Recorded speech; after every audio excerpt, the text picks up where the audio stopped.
My guest today is Derek Morgan. Derek is a seasoned business strategist with a deep understanding of how small and medium-sized business owners can create scalable and sustainable growth without relying on expensive ads, cold outreach, or complex marketing campaigns. With years of experience in fractional business development, working with owners, sales teams, business coaches, and consultants, Derek has developed proven frameworks that help entrepreneurs, coaches, and consultants generate high quality, warm leads by building strategic referral partnerships. Thanks so much for being here today, Derek. Thanks for having me, Diane. Appreciate it. Absolutely. So, this is our three quick tips series. So, my first question is this. The marketplace is really noisy. So, what do you think businesses can do to be heard above all of that noise? Um, Basically, slow down to go faster. Spend a lot more time looking at the people in your CRM, looking at the people in your existing network, and having deeper conversations with the right people. An example of that was I worked with a tech company, introduced them to a referral partner. This was a few years ago.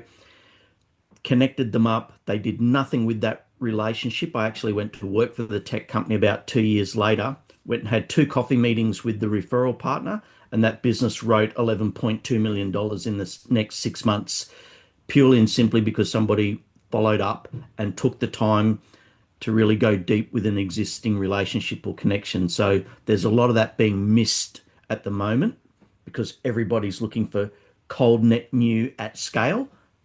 Mm.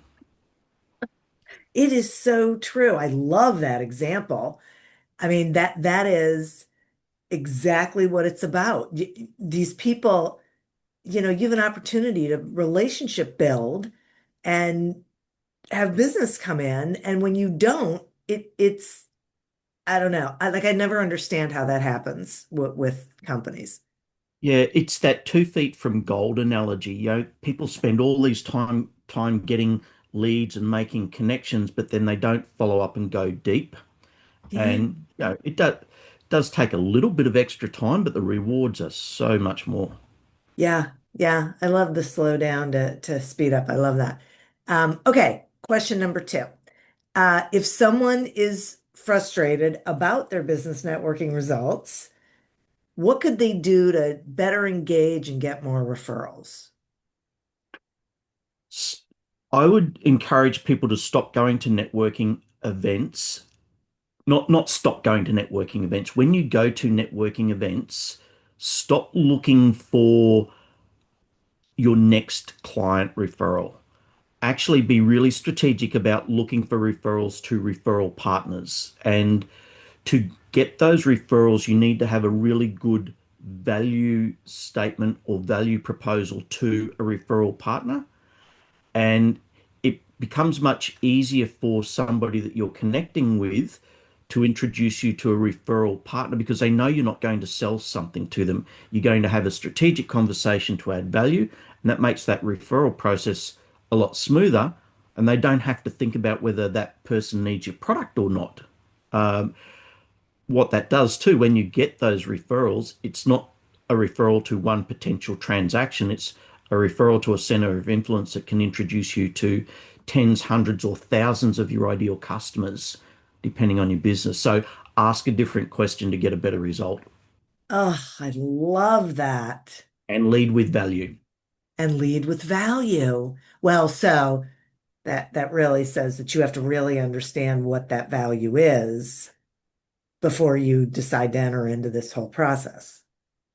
Well, that's a really, really good observation because the biggest problem for most people when they go networking. They get frustrated because they're doing lots of breakfast, lunches, dinners, online events, but they're not getting the reward for the time and the effort. Yeah. And that's typically because they're going out with a message of, I can work with anyone that. And it's like, no, you can't. You physically can't, and you shouldn't look for just anyone. When you go networking, look for your perfect client, look for your perfect referral partner. And to do that, you need to be hyper clear on exactly who that is and what your value proposition is. As soon as you get that messaging right, and it's value focused instead of product and feature focused, everything changes. It's so true. Okay, now this is my third question. So, speaking of change, there's a lot that's changing these days. It feels like, I mean, change happens all the time, but it really feels like it seems to be Mm. accelerated right now. So, where do you see opportunities for businesses to grow now and really moving forward from here? I'm really talking in the context of B2B here because that's where Okay. I specialize as opposed to B2C low ticket transactions that are mass marketed. Yeah. So in the in the B2B space, but this also applies to virtually every business, algorithm changes are constant and they seem to be more rapid. So therefore your content strategy is struggling. And then, you know, the ad companies platforms, they give you pixels so that they can help you identify and track your best customers, but they also identify your sales and your conversion and your price point so they can constantly ad spends going up, return on ad spends going down. So all these mass marketing things are really, to your point, accelerating the shifts and becoming harder.